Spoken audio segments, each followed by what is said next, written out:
Habari za wakati huu mtazamaji wa Open TV Online, karibu kwenye ripoti mbalimbali za matukio, ambapo baada ya taharuki kubwa kusambaa mitandaoni mnamo Oktoba 4 mwaka 2025 ikimhusisha mtu mmoja aliyejitambulisha kwa jina la John Charles Tesha akidai kuwa yeye ni kapteni wa jeshi la wananchi, ambaye alizungumza mambo mbalimbali yanayoendelea nchini ikiwemo swala la uchaguzi mkuu. Hatimaye kaimu mkurugenzi wa habari na uhusiano wa jeshi la wananchi, Kanali Bernard Mlunga, ametolea ufafanuzi juu ya taarifa hizo.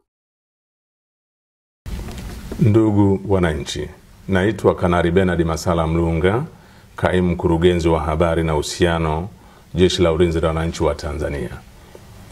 Jeshi la Ulinzi la Wananchi wa Tanzania lina utaarifu umma wa Tanzania kuwa kumejitokeza baadhi ya watu wanaotumia mitandao ya kijamii kuweka maudhui yanayochochea kuliingiza jeshi katika mambo ya siasa. Aidha, baadhi ya hoja hizo zinatolewa na watu waliopo katika mazingira ya kijeshi kujinasibisha na jeshi, walioachishwa na jeshi kwa tabia na mwenendo mbaya, pamoja na kujihusisha na siasa na wanaharakati. Kwa mantiki hiyo, Jeshi la Ulinzi la Wananchi wa Tanzania linapenda kuutaarifu umma wa Tanzania kuwa linaendelea kutekeleza majukumu yake kikatiba kwa uaminifu, utii na uhodari kwa kuzingatia kiapo chetu. Asanteni.